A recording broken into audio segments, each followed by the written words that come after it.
I'm starting that again because that was awful.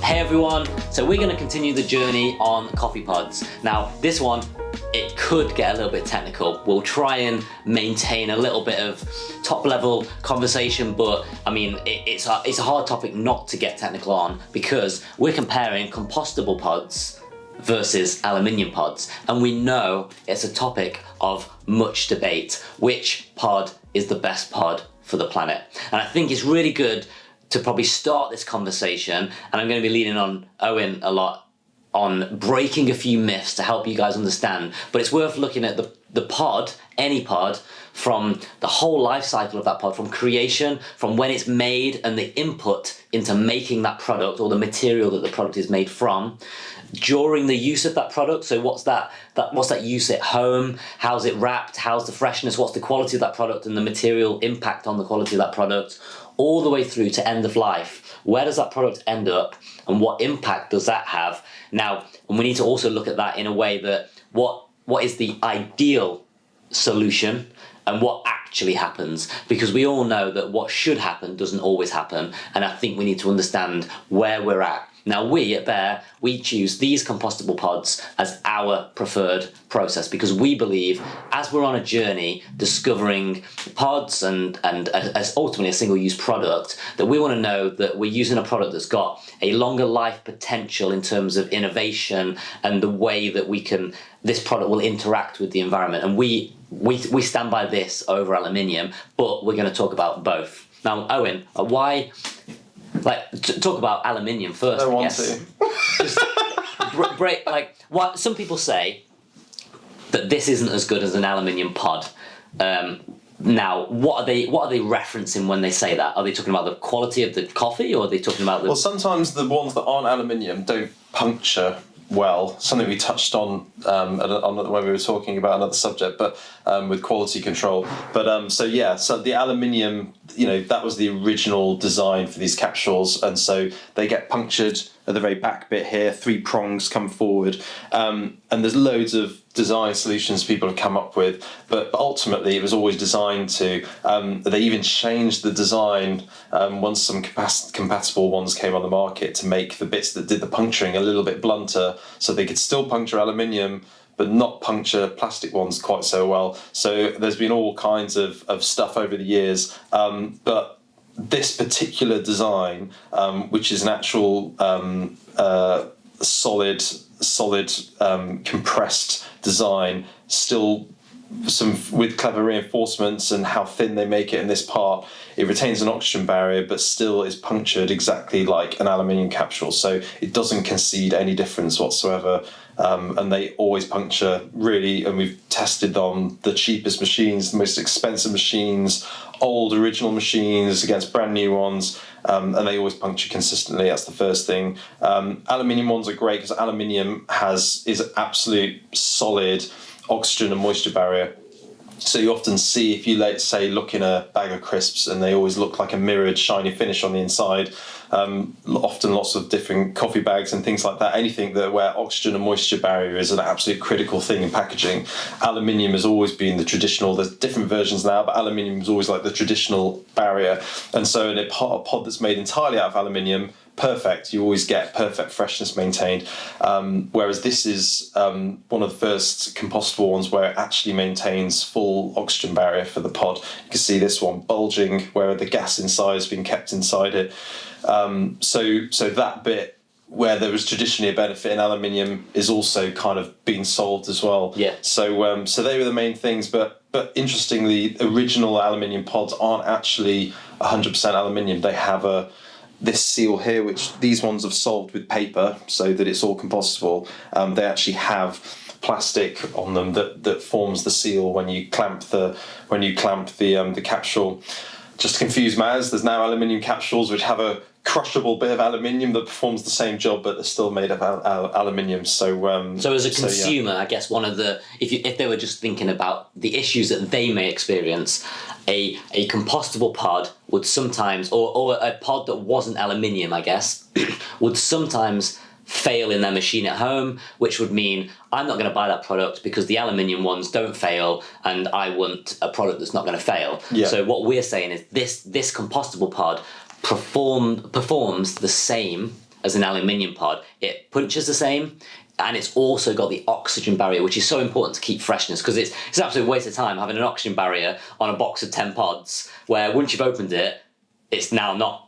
It hasn't got an oxygen barrier anymore. So what happens to the 9 pods that are left? If you're gonna, by the time you get to the 9th day, it's 9 days old. So it loses the point of the oxygen barrier, and then it just becomes a waste of packaging, right? Yeah. Whereas these ones, you can put them in your cupboard like you would an aluminium pod, and just it'll keep its freshness. But what about making them? So what are these pods made of?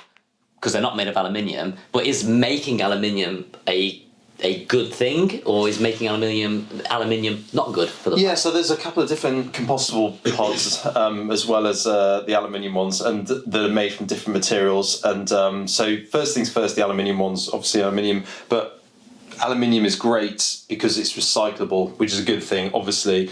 But there's kind of issues with that. Namely, one is aluminium is like massively energy intensive to generate in the very first instance. You may be able to technically infinitely recycle it, but it just I mean, Iceland is one of the biggest producers of aluminium because they've got really cheap geothermal electricity that allows them to generate it, which kind of tells you how energy intensive it is when in those kind of aluminium plants.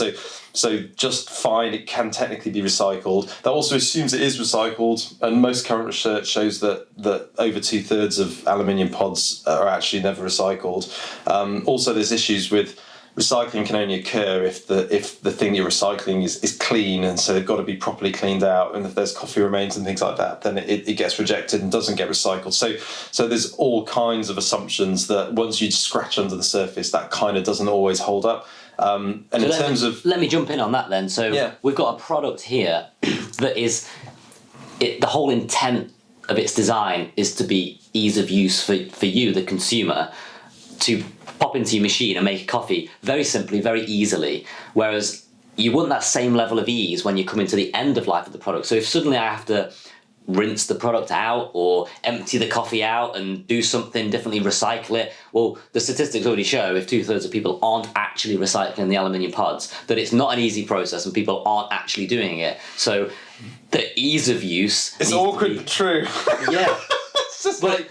Yes, it's just a few home truths, isn't it? Like, let's not say what we want to do. Let's be honest in what we are doing, or let's create a system that removes what we aren't doing. And if this can just get chucked straight into I think you've nailed it there. It's too easy for us to say, oh, well, you should have recycled it. It's like, yeah, but you have to just accept if there are facts out that show that that's not happening. Actually, they're the customer. The onus is on us to solve that problem. If the product is part of the product is ease of use, then therefore that's our problem, not their problem. Yeah. So that's part of why I think that's in our humble opinion, a better solution. So we've talked about aluminium pods. What are these ones made of? And let's explain to our customers and people watching this video what they're made of and actually what it means at the end of life of this product too. Yeah, so first off, what goes in, we just went over aluminium and kind of the energy requirements of that. Fine, this is compostable, that's great, industrially compostable.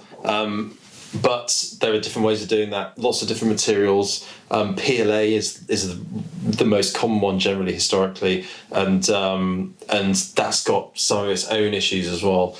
And it's plant-based, but it's often made quite a long way away before it gets here as well. Whereas what we loved about these is it's made in Europe using waste from paper mills, so comes from a product, so even PLA has to be, generally speaking, go through quite a lengthy process that's made just to make the PLA, whereas this is literally they take waste materials and there's other bits and processes, not as simple as just getting some old bits of waste paper and squishing them together, but that's the basis for the product. So it's ultimately using something of waste, doing something with that, and making another product out of it, which is great. But also the company, being a conscientious European company, it's also a carbon neutral production company as well. So as the stuff gets to us, we know we're starting from zero carbon already, and it's only been shipped from over the channel. So makes a huge difference to the footprint of the pod. So. Yeah, and we know that offsetting isn't the only solution. We've got to solve the problem before just offsetting the problem. But like you said, starting with the outer product before we put our coffee in it, before you're experiencing it at home, starting at zero is one thing, and then anyone that buys our products knows that if you buy a box of pods at the moment, we plan to treat for every box you get. So what we're trying to do is offset the elements that we haven't solved yet, or the things that we might need to improve on in terms of the miles that the product might travel, or we've made them so they go through the letterbox. So we're trying to do things and do everything that we can ultimately to reduce impact. And we believe that when you get this product, it's made out of a product that makes it oxygen barrier, so you can have this on your shelf for an amount of time. It will hold freshness, and then you can use it. But what happens once you've used it? Once you've enjoyed your flat white, what happens then? Well, even before then, we're unusual because even before the customers got it, we're unusual because we're roasting down the road from you, and we're packing it in our own roastery. Lots of pods. They'll roast the coffee, and that will get packed somewhere else, the other side of Europe, and then shipped all the way back again. Yeah, which it goes for a huge amount of miles before, and it's like, oh yeah, but it's in a compostable pod. It's like, well, okay, fine, but actually that's kind of a bit of a wash. So we've kept everything as tight as possible. So the pods are manufactured not by manufacturing standards, not coming from Asia, they're coming from quite close, and the stuff's getting roasted and packed within the same facility, and then going straight to the customer from there. So, oops, need a bit more tape, I reckon. So we're roasting the product within the roastery. We're getting the product that it's going in Europe. We're delivering it to our stores or to the customers if you're drinking it at home through the pods. What do you do after you've enjoyed that flat white? What do you do at home? Do you chuck it straight in your brown bin, blue bin, green bin, pink bin? What do you do? So this is where the UK recycling and just general waste management system is incredibly annoying, in that different boroughs all have different ways of dealing with waste. But these are industrially compostable, which means that they have to be, composted with some heat in a microbially favourable condition. So it means that basically the simple thing is, if you've got a waste caddy that you scrape your waste food off your plate into, that gets collected, put it in there, it will get composted down to all natural elements basically, and you don't get any issues with it. You cannot put it, sadly, just in your flower bed and it rot away.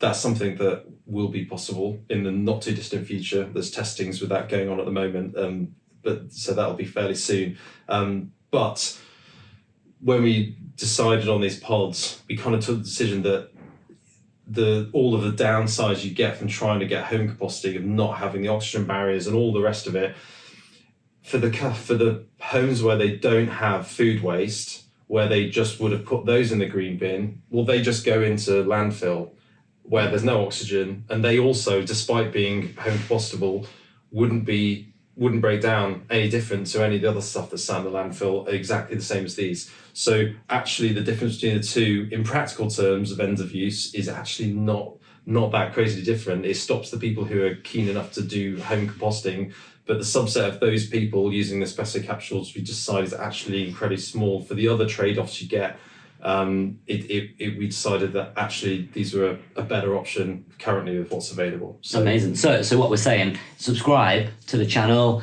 watch some of the videos, because what we're going to launch, hopefully in the not too near future, is the next iteration of this pod, which we talked about. We chose this pod because we believe the innovation in this design and this technology with this company moving forward there was more mileage in it. So we believe that was the right choice at the time, and we still believe that's the right choice. But watch us, because we might one day be able to announce that you can grow your roses from your coffee pods. You made it sound like an Italian mobster who just knocked someone off. And just like, you can grow your roses with your own espresso.